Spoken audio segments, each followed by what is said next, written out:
La plupart du temps, si vous voulez, on parle de conspiration à échelle internationale, voire nationale. C'est-à-dire le 11 septembre, on n'a jamais marché sur la Lune, ça c'est sûr, on n'a jamais marché sur la Lune.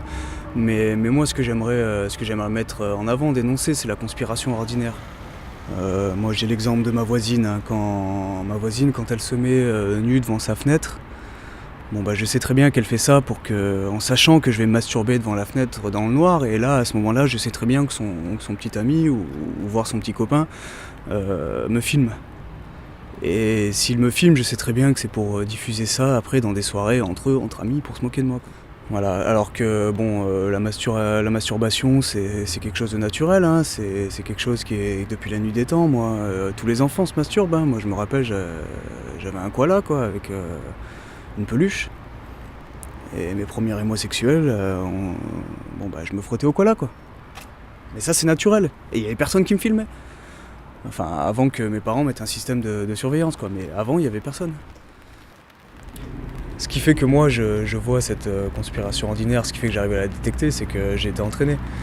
C'est que dès mon plus petit jeune âge, mes camarades m'appelaient Zigoto. Je sais très bien que quand on était dans le bac à sable, moi j'étais en train de faire mon petit château Princesse Sarah, et bah eux ils me regardaient et ils me balançaient des râteaux, ouais zigoto, zigoto, tu vois. Et moi j'entendais ça, ils croyaient que j'entendais pas, mais j'entendais. J'ai tout entendu. Et ça m'a suffi en fait. J'ai développé un ouïe, un odorat, et je sais quand quand je suis dans le métro, des fois il y a des groupes de personnes qui lisent des livres chacun à leur place, je sais très bien qu'ils me regardent.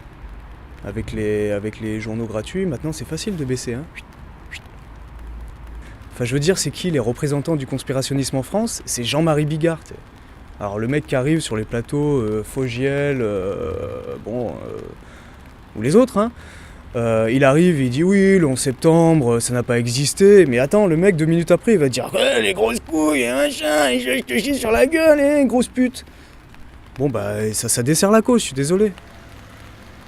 Pourquoi j'ai un bout de scotch sur ma webcam? Bah, tout simplement parce que je me protège. Maintenant, on sait très bien que n'importe quel petit japonais de 13 ans peut me prendre, me découper ma tête de manière symbolique, je veux dire, me prendre ma tête et puis la mettre sur Photoshop, et puis me mettre un corps de femme ou d'animaux, ou peut-être même d'enfants ou de boucs, et après ils nous font danser comme ça, parce qu'ils sont forts en animation, ils nous font danser, et après ils nous mettent sur des écrans géants et ils rigolent.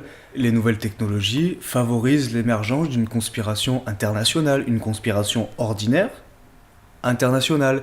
C'est-à-dire que mon image peut se retrouver qui à Moscou, qui à Rio, qui à Bamako, sans que les gens ne me connaissent. Mais les gens vont tous rire de moi quand même. Quand les gens arrêteront de me regarder dans la rue, j'aurai le cœur libéré.